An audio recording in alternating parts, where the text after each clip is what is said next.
Ya pemirsa, Bank Indonesia kembali menaikkan suku bunga acuannya BI 7-day reverse repo rate 0,25% menjadi 5,75%. Meski kenaikan suku bunga Bank Indonesia ini bertujuan mengendalikan inflasi, namun berpotensi melemahkan pertumbuhan kredit. Bagaimana biaya cicilan kredit di tengah kenaikan suku bunga Bank Indonesia ini? Telah bergabung bersama kita melalui sambungan video conference Ketua Umum Asosiasi Perusahaan Pembiayaan Indonesia APPI Suwandi Wiratno dan ekonom sekaligus Direktur Selios Bima Yudhistira. Pak Suwandi dan Mas Bima, selamat siang. Pak Suwandi dan Mas Bima, selamat siang. Selamat siang. Ya. Selamat siang. Oke, Pak Suwandi, kalau setiap naik suku bunga acuan Bank Indonesia, tentunya bank dan juga pembiayaan lembaga keuangan non-bank yang lain otomatis menaikkan suku bunganya. Apakah benar demikian atau seperti apa sebetulnya Pak Suwandi? Ya, tidak serta-merta suku bunga itu akan naik mengikuti kenaikan suku bunga acuan 7 days repo Bank Indonesia. Artinya kalau kita melihat kembali kepada tahun lalu pada saat awal di mana Bank Indonesia mulai menaikkan 7 days repo-nya, memang perusahaan pembiayaan khususnya yang dikenal masyarakat sebagai leasing, kita memang tergantung 70-80% pendanaannya dari perbankan. Nah, perbankan sendiri juga tidak serta-merta langsung menaikkan suku bunga akibat kenaikan suku bunga 7 days repo Bank Indonesia ini sendiri.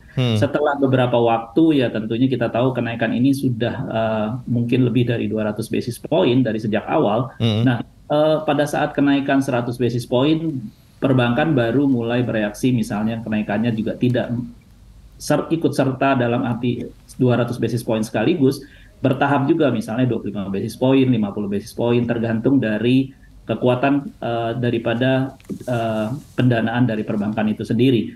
Nah, untuk perusahaan pembiayaan, untuk para debiturnya tentu tidak akan terpengaruh yang sudah berjalan. Artinya pinjaman di perusahaan pembiayaan ini rata-rata suku bunganya fix pada saat penandatanganan perjanjian kredit atau perjanjian perusahaan pembiayaan melalui skema leasing maupun melalui skema consumer financing, Pak Leonard. Kalau memang tidak naik ya Pak Suwandi, maksudnya tidak serta-merta naik, tapi kan sejak Agustus tahun lalu sampai Januari ini suku bunga acuan BI itu sudah naik 225 basis point, Pak, 2,25%. Dari 3,75, sekarang 5,75. Itu artinya untuk kredit yang baru, untuk perusahaan leasing, itu sudah langsung naik berapa banyak Pak dari sejak BI menaikkan bulan Agustus tahun lalu? Ya, betul Pak Leonard, artinya 225 basis point sudah terjadi peningkatan dari 7 days repo ini.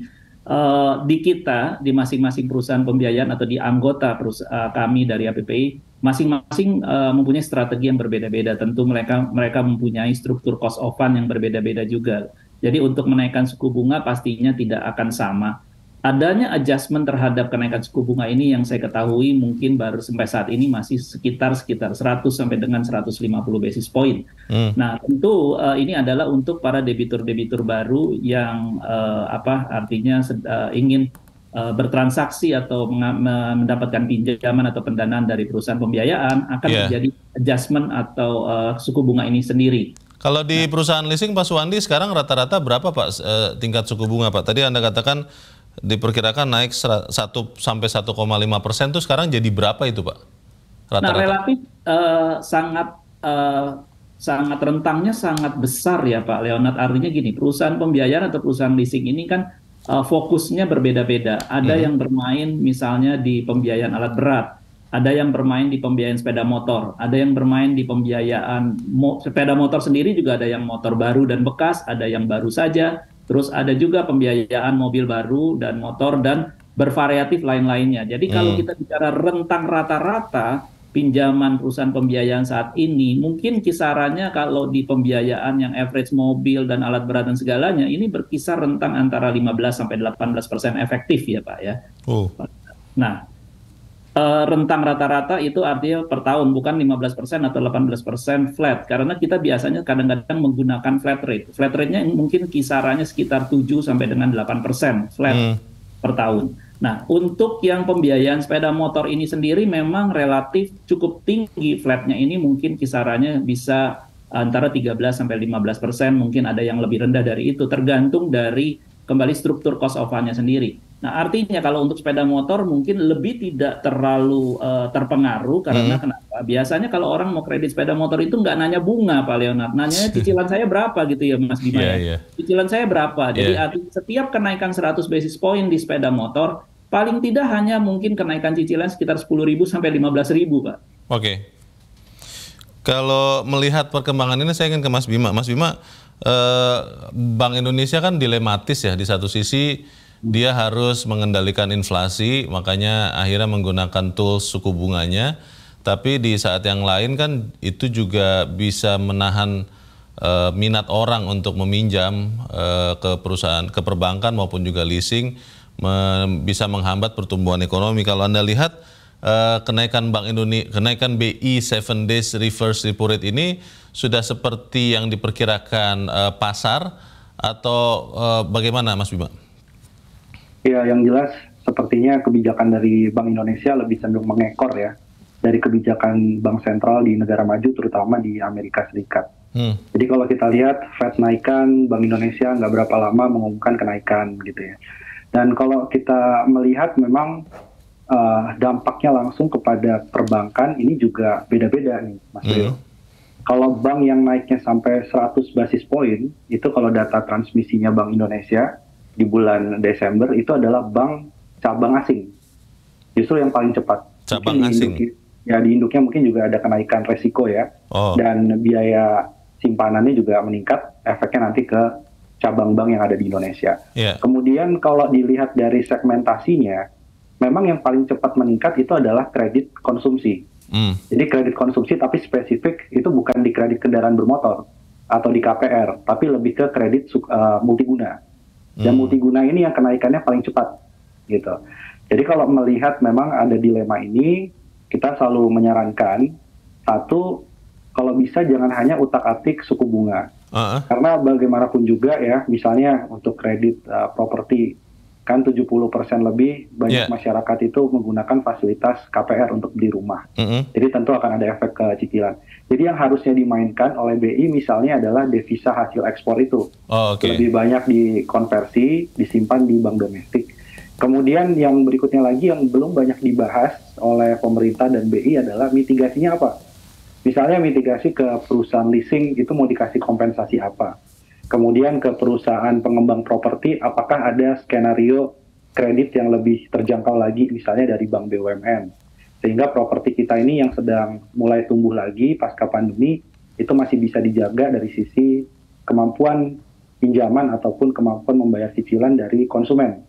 Terutama yang berusia muda ini ya, yang baru ingin membeli rumah. Nah, itu yang kemudian belum dirumuskan dalam antisipasi. Karena kalau terus-menerus, kalau ditanya apakah sesuai ekspektasi pasar, ya BI sendiri mengekspektasikan kenapa awal tahun naikkan suku bunga, karena inflasi masih tinggi. Kan begitu.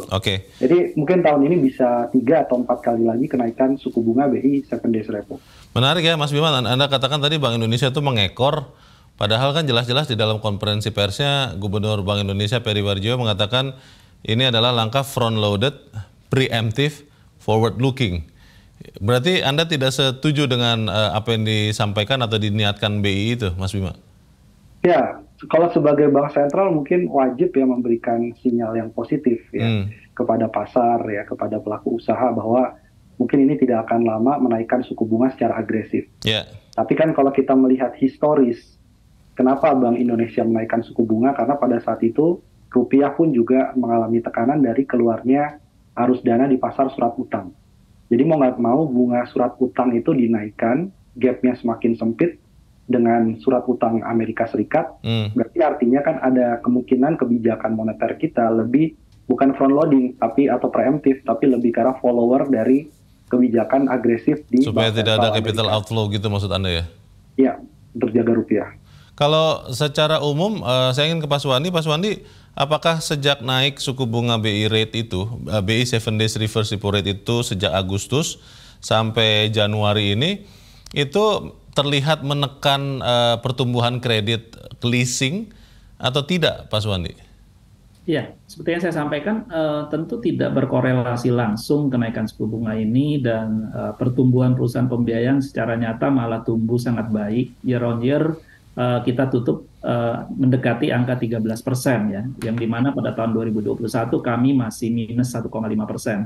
Penyebabnya apa? Sebenarnya kenaikan suku bunga tidak bisa dikatakan bahwa ini akan menekan pertumbuhan kredit, terutama tadi disampaikan oleh Mas Bima, di kita lebih besar sekali di pembiayaan yang konsumtif, seperti motor dan mobil, juga pembiayaan yang multiguna. Artinya bahwa ini tidak akan sensitif buat debitur-debitur kami selama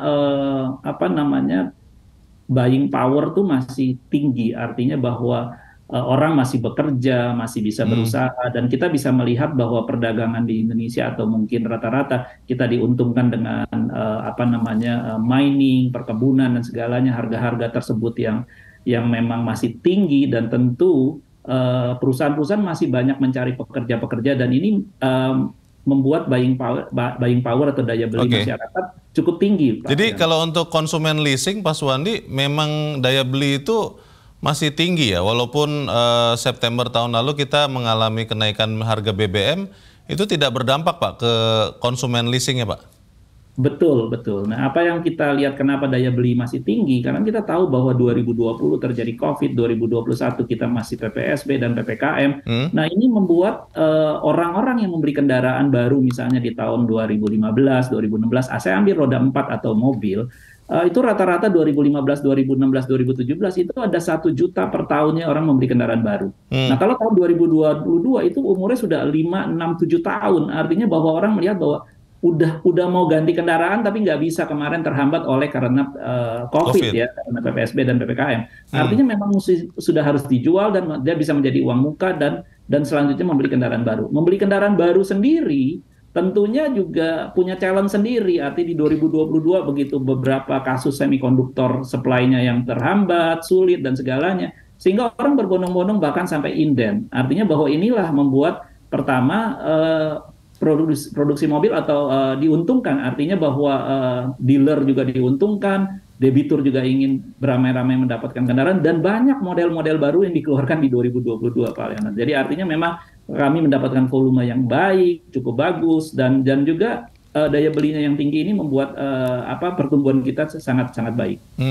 Jadi kalau Anda, maaf Pak, boleh diberikan gambaran kepada kita kalau untuk leasing secara umum, itu paling banyak sebetulnya kepada mana? Apakah memang otomotif, roda 4, roda 2, atau alat berat, atau yang mana ya Pak Suwandi? Nah, Pak Leonard, tahun 2022 ini yang menyebabkan pertumbuhan tinggi, semuanya Pak. Jadi kalau Pak Leonard tanya, mobil, motor, ya, penjualan mobil sendiri diproyeksikan oleh Gaikindo 950.000 unit terjual di tahun 2022, terjual 1.084.000, over budget. Ya, over projection. Nah, bagaimana dengan alat berat? Alat berat yang tahun lalu terjual 18.000 tahun 2021, 2022 ini masih hitung-hitungan mungkin bisa mencapai 25.000, Pak. Artinya orang capex. Bisa diulang Pak, saya kurang mendengar di sini Pak. Boleh diulang Pak Suwandi? Ya, untuk penjualan alat berat 2021 18.000 unit terjual yang baru ya, alat berat baru. 2022 ini kurang lebih bisa mencapai 25.000 unit yang terjual. Ini pun 25.000 masih banyak yang inden dan masih banyak yang menunggu sampai dengan 2024. Artinya opportunity ini tidak akan dibuang oleh para pelaku usaha, terutama misalnya di pertambangan dengan harga batu bara yang terus tinggi, bahkan masih tinggi. Bahkan kalau mereka turun 20-30% pun masih tinggi dirasakan oleh pelaku usaha, dan ini memang merupakan satu windfall profit buat para pelaku usaha pertambangan maupun di agriculture seperti CPO dan lain-lainnya. Baik, Pak Suwandi, tadi Anda di awal mengatakan bahwa tidak serta-merta ketika suku bunga Bank Indonesia naik, maka suku bunga leasing naik. Tapi kan kalau begitu untuk bunga leasing terbaru Pak, itu sudah naik dong, karena BI rate-nya sudah, BI 7 days reverse repo rate-nya sudah naik 2,25%. Berarti di kisaran berapa itu Pak? Kenaikan berapa persen tuh Pak? Ya, kembali saya mengatakan secara umum naik. Ya, saya katakan tadi kisarannya sekitar 100 sampai dengan ada yang bahkan menaikkan 150 basis point. Tapi karena kompetisi, kadang-kadang untuk menaikkan ini juga ada juga yang mengambil opportunity yang memang mungkin masih punya cost yang baik, ya, cost of fund yang baik, artinya dia dari sisi equity-nya bagus dan segalanya, mengambil kesempatan untuk tidak menaikkan juga. Artinya apakah ada yang hanya menaikkan 50 basis point sampai 100? Ada. Nah, ini kompetisi yang sangat menarik di perusahaan pembiayaan. Oke. Sebelum saya ke Mas Bima, ke Pak Suwandi lagi terakhir ini Pak, untuk sekarang, kalau nanti Bank Indonesia katakanlah naikkan sampai 6%, banyak ekonom, mungkin Mas Bima dan teman-temannya memperkirakan juga, tapi saya tidak tahu. Banyak yang memperkirakan BI akan naikkan sampai 6% di tahun ini dan akan steady di situ. Itu akan tetap tidak berdampak banyak kepada konsumen leasing atau mulai berdampak nanti Pak Suwandi? Ya, kalau saya sih mengatakan mungkin dampaknya tidak akan signifikan selama kembali daya beli masih tinggi, perdagangan juga masih bagus, pertumbuhan ekonomi masih meningkat. Jadi artinya bahwa suku bunga tinggi pernah kita alami juga, pernah kita alami di perusahaan pembiayaan dan tetap demand kalau tinggi, daya beli tinggi, tidak berpengaruh tinggi terhadap pertumbuhan. Akan ada perlambatan mungkin lebih rendah dibandingkan pertumbuhan tahun lalu, pasti.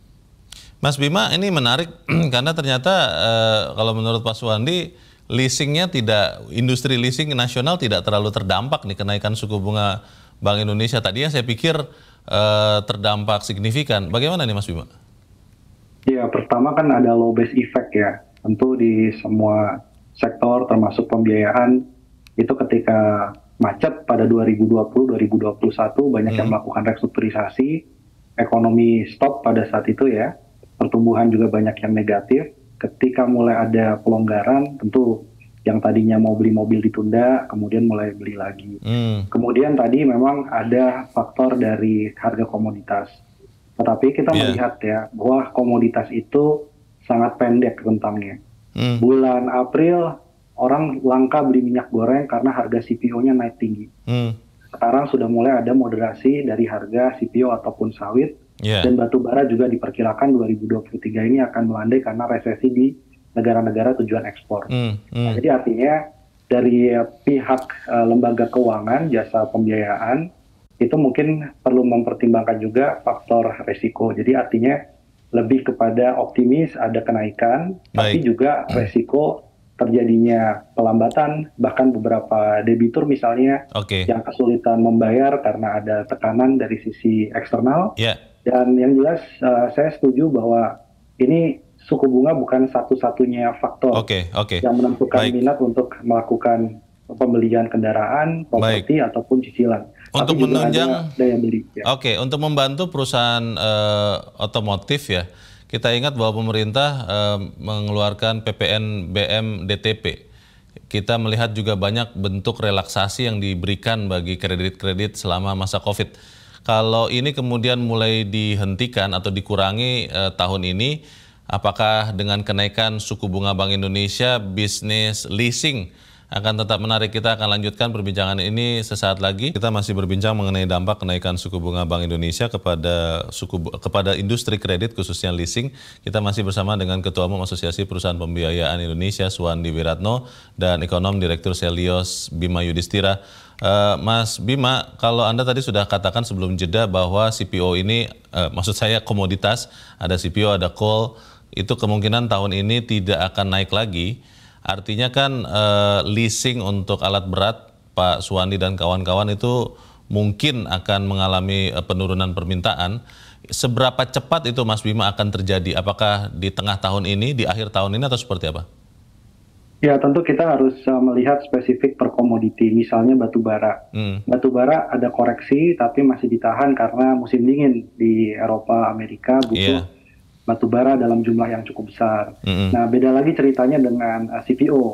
Tentu sekarang CPO ini mulai dilakukan adjustment oleh pemerintah agar sebagian yang tidak terserap ekspor bisa masuk dalam B20, B30 ya untuk biodiesel. Nah, nikel beda lagi ceritanya Mas Leo. Nikel ini adalah komoditi mahal masa depan. Karena harganya setahun terakhir di pasar internasional, biji nikelnya bukan nikel olahan, itu naiknya sudah 340% dalam 1 tahun terakhir. Nah, jadi mungkin dari sisi lembaga pembiayaan bisa punya manajemen resiko yang spesifik di tiap industri karena memang fluktuasi dan perubahannya sangat cepat. Nah, jadi ini bagaimana satu yang sisi ada downturn atau penurunan tajam itu bisa ditutup ya dari kenaikan pembiayaan di sektor yang sedang booming misalnya. Penurunan komoditas itu akan terjadi tahun ini atau baru akan tahun depan kira-kira secara umum lah Mas Bima, bukan tidak hanya spesifik jenis-jenis komoditas tertentu? Kalau kita melihat dari commodity price index, memang sudah mulai terjadi sebenarnya sejak November-Desember. Kalau diagregasi semuanya. Dan ini berkorelasi juga dengan kargo internasionalnya, Mas Leo. Biasa kita lihat dari Baltic Dry Index atau kargo, itu tahun terakhir sudah mulai koreksi 40%. Tapi kan itu untuk seluruh kargo barang tambang maupun perkebunan dan juga industri jadi ya. Jadi itu salah satu indikatornya. Pak Suwandi, ini sudah terantisipasi oleh teman-teman di APPI tidak bahwa ada kemungkinan kemampuan daya beli dari perusahaan-perusahaan alat batu bara ataupun pertambangan yang butuh alat berat itu melemah di tahun ini, dan ada antisipasi yang dilakukan atau tidak Pak Suwandi? Iya, antisipasi senantiasa kita lakukan dari sisi bagaimana kita melihat manajemen resiko, artinya resiko kredit sendiri, juga bagaimana juga kita melihat debitur-debitur perusahaan pembiayaan khususnya yang di alat berat. Beberapa hal yang kita lihat, tentunya kita akan meminta proyeksi mereka terkait tambang atau bisnis yang mereka sedang jalankan. Artinya gini, batu bara itu sendiri juga banyak hal, misalnya apakah yang gar rendah, gar menengah, terus juga ada gar yang tinggi, tadi juga disampaikan nikel dan lain-lainnya. Jadi investasi mereka itu biasanya kita akan menghitung sustainable debt-nya mereka, Pak. Nah, sustainable debt-nya itu kita akan jaga dan kita membuat buffer. Artinya di tengah-tengah situasi nanti dia punya harga turun, kita akan membuat sensitivity analysis. Turun sampai di level berapa mereka mungkin masih tetap akan menambang.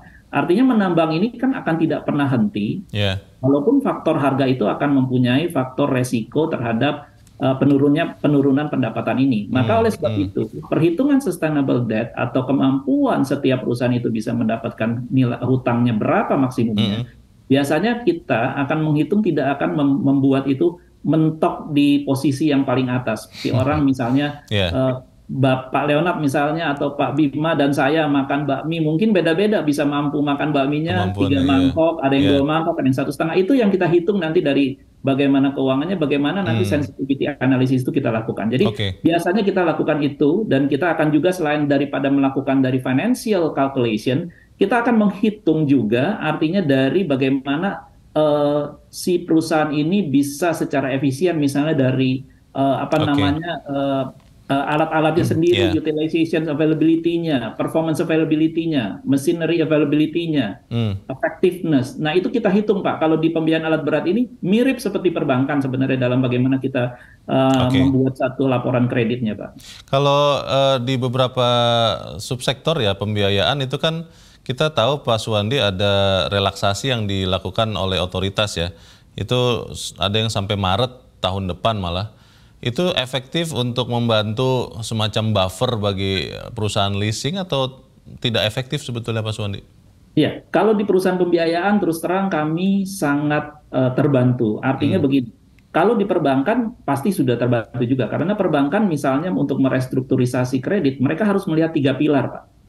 3 pilar itu konsepnya adalah kalau merestruktur dan ingin membuat debitur ini menjadi current atau menjadi nasabah yang baik atau call 1 kembali, itu harus melihat, sebelum restruktur itu harus melihat bisnisnya bagus apa enggak, industrinya bagus atau tidak, dan ketepatan pembayaran. Nah, restrukturisasi menghilangkan 3 pilar ini di perbankan menjadi 1 pilar. Asal ketepatan pembayaran terjadi, bisa langsung call 1. Di perusahaan pembiayaan, kita dari dulu hanya punya 1 saja, yaitu ketepatan pembayaran. Nah, jadi kita diuntungkan. Nah, restrukturisasi kita pada saat pandemi COVID-19 terjadi, yang di awal restruktur pertama dan kedua, kita sempat terjadi jumlah restruktur itu melebihi 50% dari nilai portofolio kita. Nah, hari ini sisanya hanya tinggal 3%. Dan bisa terlihat apakah dampaknya menjadi rugi industri kita? Tidak. Yang terjadi malah sebaliknya, non-performing financing kita di angka 2,48% di November 2022, dan sementara kita punya laba industri sudah kembali ke mendekati tahun 2019. Baik. Mas Bima, ini kan sesuatu yang baik ya, tetapi kan memang benar kita ada pada kondisi yang serba tidak pasti, beberapa hari belakangan saja kita lihat rupiah menguat begitu rupa ya, yang tadinya Mas Bima dan kawan-kawan mungkin tidak memperkirakan ya. Antisipasi apa yang harus dilakukan baik oleh Bank Indonesia, perusahaan pembiayaan maupun kita semua ya, warga masyarakat mengantisipasi kenaikan bunga BI ini kepada kehidupan kita, Mas Bima? Ya, yang jelas kan sebenarnya bunga naik, kalau gaji naik kan nggak apa-apa, Mas Leo. Ya. Yeah. Jadi itu kan selalu nggak apa-apa, mau bunganya naik 5%, gajinya naik 10% kan masih oke. Yeah. Jadi artinya sekarang ini kalau kita lihat asal-usul dari suku bunga, kenapa? Karena inflasi. Maka pemerintah, Bank Indonesia ini harus tekanlah inflasi jangan sampai naik di atas 5%. Dengan itu, kekhawatiran antara suku bunga yang naik secara agresif dengan daya beli itu bisa diatasi. Tidak terlalu naik berarti suku bunga sampai 3-4 kali. Semoga nggak seperti itu. Nah, kemudian juga pemerintah harusnya sudah mulai keluarkan lah paket kebijakan. Karena yang ada sekarang ini sepertinya terfragmentasi. Belum ada tujuannya untuk penguatan daya beli itu seperti apa.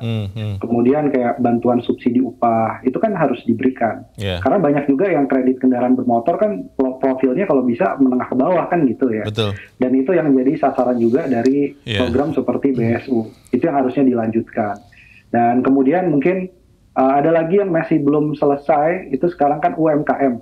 Mungkin bukan terkait dengan leasing ya, tapi lebih ke modal kerja. Nah ini sebaiknya mereka yang memang sudah diupayakan restruktur, relaksasi, nggak bisa juga membayar. Dari pemerintah harapannya ada write off lah, dibersihkan sehingga itu jadi bersih kembali, jadi mulai dari nol lagi kan gitu ya. Dan terakhir Mas Leo, mungkin ini perlu disampaikan bahwa sudah mulai ada kecemasan dari beberapa perbankan.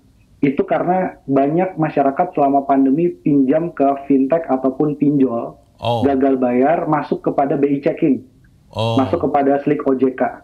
Sehingga mereka yang sudah masuk dalam blacklist itu, pinjamannya 100.000, 200.000, itu nggak bisa lagi meminjam kepada lembaga pembiayaan. Nah ini kan bisa mengancam nanti ke depannya nih pertumbuhan dari sektor pertumbuhan kredit kita ke depannya. Nah itu mungkin harus diadres oleh BI dan OJK.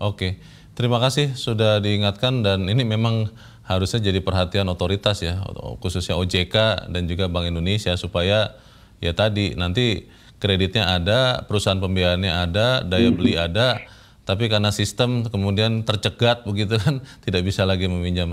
Tapi kita akan lihat nanti perkembangan dampak dari kenaikan BI kepada kredit ini seperti apa. Untuk saat ini terima kasih Ketua Umum Asosiasi Perusahaan Pembiayaan Indonesia Suwandi Wiratno dan Direktur Selios Bima Yudhistira. Pak Suwandi, Mas Bima, terima kasih. Selamat siang.